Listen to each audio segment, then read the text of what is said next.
Food trial. Breakfast at 1 p.m. of a 50 years old. Yeah, this is my breakfast. Kasi ito ang pagkain o meal na brinake ko aking fast.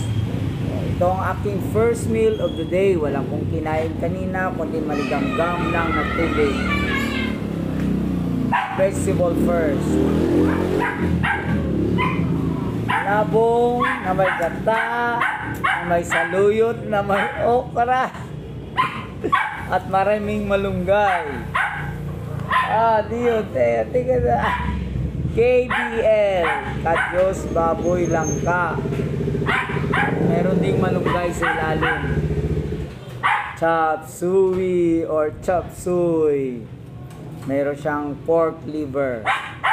Ito ang aking protein. Actually, protein din ng KBL, ang Kadyos. Ito aking protein. Paksiw na maliit na aloy na isda.